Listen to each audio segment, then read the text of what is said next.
Shalom. Welcome to our what was once our daily class in Rabbi Nachman on Patreon. We've been doing this for it'll be going on 4 years pretty soon.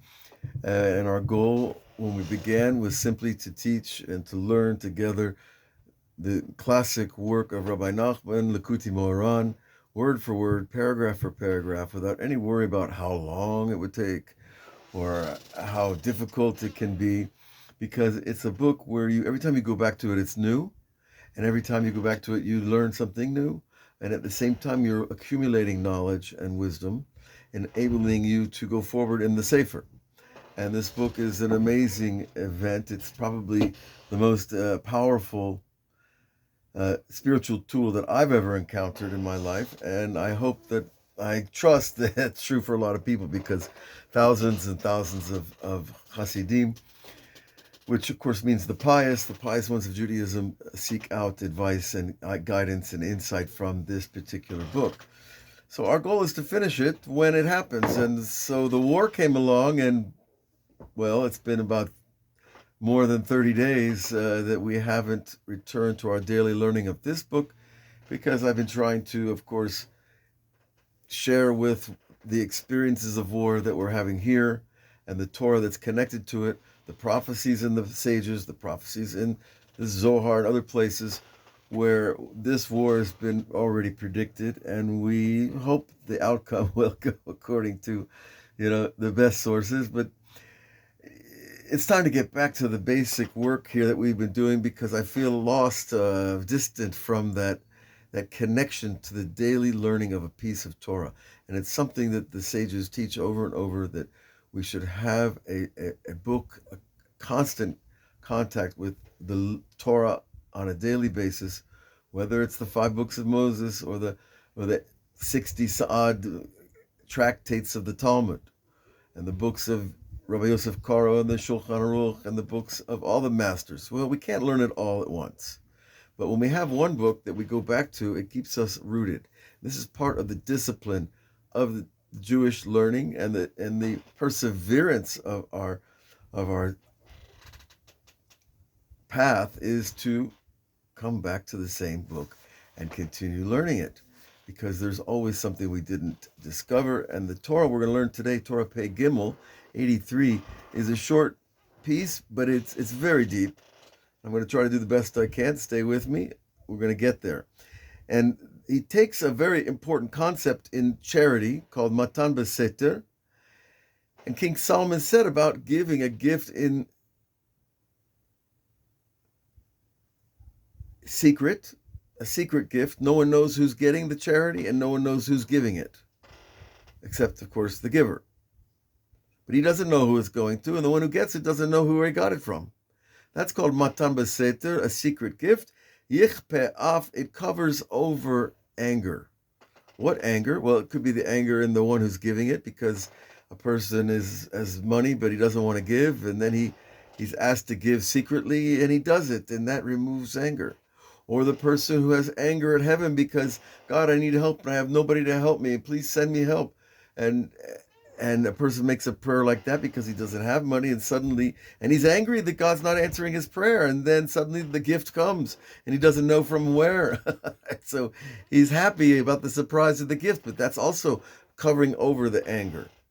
And anger is something you don't want to bring out, whether you remove it completely and uproot it forever, or you cover it over. You could deal with it, in a therapy room, or in a field, or in a forest, the trees and the rocks, and hopefully a good listener can also help remove anger. However, that idea, he tells us an amazing thing. He tells us in the first Ki Aleph Bet Yeshisha Pe'in, the 22 letters of the Aleph Bet. In the writing of the names of the letters, Aleph, Bet, Gimel, Dalet, each of those names of letters contain letters, obviously, right? It's a name. And there are 6 times that the letter Pei appears in the writing out of the letters of the names of the Torah, of the Aleph, Bet. Okay, I hope that was clear.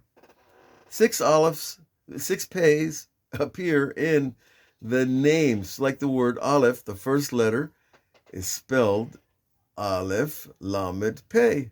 So feet. So there's a Pei appears. And then the letter Pei itself is another time that the letter Pei appears in the names of the letters of the Aleph Bet. Where is the Rebbe taking us? Why is this important? Well, let's listen. Da'inu, Aleph, efshar lekro b'lo Pei, that the saying of the name Aleph is impossible without enunciating the Pei. Gam Kaf, so to the letter Kaf, ends with a Pei, and Daf, and Pei, Kaf, also ends with a Pei, the letter Pei itself, Pei Sofit, but Kuf. Those are all the places that the letter Pei appears in the spelling out of the Aleph Bet. Now you say, this is strange. Why are we worried about this letter Pei appearing in the names of the Aleph Bet? How does that have significance to us as trying to learn the will of Hashem in all matters and all affairs? Well, Gamkein, he tells us, Ivshar lekro otam b'lo Pei. And so you can't even say the name of the letter without that letter Pei in it. My name is Avraham. If you said Avraham without the Resh, it would be Avraham, right? Or without the Bet, it would be Araham. So your name needs the letters that it has to be your name. And why is that important? Well, because your name is your spiritual address in the upper worlds. And just like you have a website here that has a name and has letters, you got to spell it just right to get to that website. In heaven, when we want to attach to the root of our souls, one of the ways of doing it is through our name. I'm Avraham Yosef ben Moshe. So that string of letters is a divine email address. And you have one too. And it's important to know it. Nimsa, we find Sheyesh b'Aleph Bet Shisha Pei. So as we said before, there are 6 Peis that appear in the Aleph Bet, and 6 times Pei is an interesting idea. Tet Pei, Taf Pei is the gematria 480. So if you take those 6 Peis, and a Pei is 80, the gematria, the numerical value of a Pei is 80, and that 80 appears 6 times in the Aleph Bet. The Rebbe starts his Chidush. That's 480. Why is that important to us? The gematria of all those Peis that appear, 6 Peis in the Aleph Bet. Well, because that's the same gematria as Lamed Yud, Taf, which is the name of the wife of the king of the demons, the king of the evil angels. That's the feminine quality we attach to that source evil. Now, we can have the debate if we wanted, but we don't want to right now, about the presence of evil, the reality of evil, the falsehood of evil. We know it's out there. It's right out there in Gaza, okay? And it's in a lot of other places too. Mostly, there's a little bit in everybody's heart that we were assigned to remove. And when everybody removes their little bit of evil in their heart, then the world is a happy new place to live in. So it happens on an individual level, communal level, national, international. These levels of evil must be removed. Well, what he's telling us, this gematria 480, which is this gematria of this name of this feminized demon energy, which was a male aspect of it too. Seems like if you look over history, I'm not sure which has been worse. Well, I kind of am sure. If you look at all the tyrants in the world, very few were females. The mass murderers, very few were females. So that must tell the male gender that they're carrying a good dose of evil that needs to be refined and turned into something good. And that's what we're really here for to learn today, how to turn something good. Now, these 6 Peis, which are 480, which is a gematria of this name, that we don't say the name out loud in Kabbalah, because when you say a name, you draw energy to yourself. Whether it's God's name or it's the name of impure forces. So we don't say the name, But what it's telling us is the gematria of a thing, the numerical value of a thing, relates it to other things that have the same numerical value. So you have to think of gematria numbers as gateways of concepts, where concepts gather. That means they're related. So there's a relationship between this feminine demon power and this idea of the 6 pei letters in the Aleph Bet. What could that be? Well, Vehine chas v'shalom. Now, behold, the Rebbe says, when a person has an impure experience, that means the emission of seed at night, usually. Hu al yedei klipa. There's a feminine force driving a male to release seed. And that force can be good or bad, depends on the situation. And I don't think I need to detail that too much. As is known,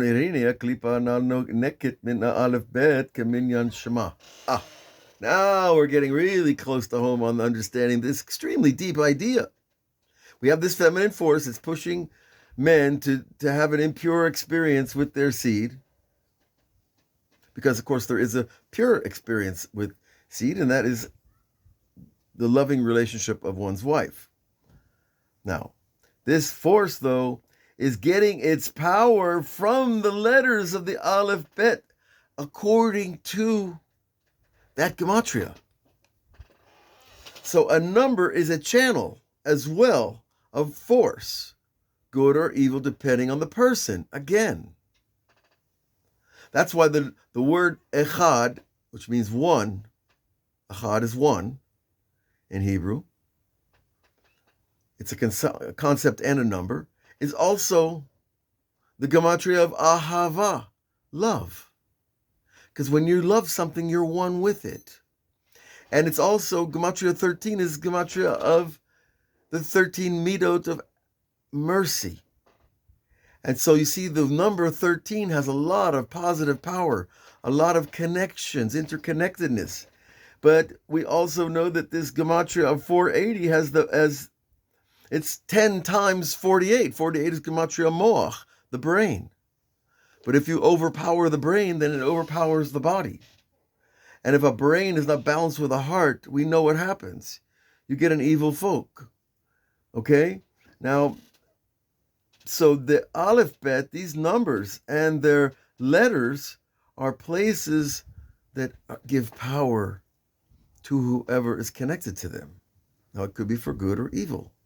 That's why we live in what's called the Klipa Noga, the cloudy light. The clouded light means this world is a place of dark and light. Hayinu minapeim, and these letters pei have this power. Vanase minape aleph pei, and if you take pei, the word pei aleph, and you flip it, what do you get? Aleph pei, af, which literally means in the Peshat, your nose. But it also means anger, turning the mouth into a tool of anger. Pei af. Lefichach amru chazal. Therefore, our sages taught ish ve'isha, a man and a woman together. Zachu, if they married, shechina shruya b'neihem. The divine presence will rest on such a man and woman. Velo zachu ainushu bilti torah, and if they don't merit, there's an impure experience. The Eish will consume a person. Eish ochalato. Especially a man, because he is the source of that power. Ki da ure, come know and see. Ki ha'otiot atzmam shalapeim, because the letters of the pei that we've been spelling out over here, which is Aleph, Kaf, Kaf Sofit, Pei, Pei Sofit, Kuf. Those are the 6 letters. Hem gematria Eish. They spell out those letters themselves, the gematria 301, which is fire. Okay, shenonim tzedakah b'seter, but when we come along and we give charity in secret, podeh anitzotzot akadoshot minat me'aklipa. The giving of charity removes holy sparks from the impure place. because it's all life force. And that to understand that, we understand that money has life force. How do you know? Because if you get a surprise in the mail and it's a check, you feel awake, even if it's in the middle of the night and you're tired. You will be awake, at least for a while, because there's life force attached to money, just like there's life force attached to seed. Create a baby. V'naseh min hapeh af peh. And that way we turn the anger of an impure experience, into a positive experience. And this is matam b'seter yichpeh af. And this is what King Solomon said, that a hidden gift will turn, or literally reverse the af. Yichpeh af. Because yichpeh is also tachlif. It's from the same word and root. And therefore we turn the af, back to pay, from the reverse to the original idea, miloshin kofeh, which is a lashon of forcing alav kli. That we're creating a kli, we're building a kli. We're turning the anger into a vessel, a positive vessel. In other words, let's say you're angry now. As you hear this class, you have some anger in your background, or maybe you were angry yesterday, or maybe, God forbid, tomorrow. But when you have a vessel to hold the anger and channel it properly, the anger leaves. And he's telling us here, giving a secret gift will remove the anger.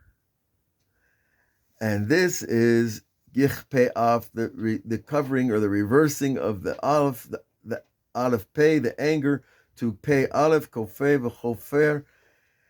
And hofech, right, turns over, replaces the af into the pei, v'hu pelai. He ends this, the Torah is over. And this is a wonder, he says. The wonder. The wonder is the Aleph Bet. The wonder is how negative forces attach to our language and our numerology. The wonder how these concepts come out in a language that teach us about us. Is there anything more holy than the Aleph Bet? This great language? This is just one example the Rebbe gives us. And, if we have issues with anger or issues with impure experiences, the best thing is to drop some money in a box that nobody knows about. No one sees you do it, and no one knows who it's coming from. And that's matan beseter yichpeh af. The hidden gift will turn around, will reverse the anger into something good.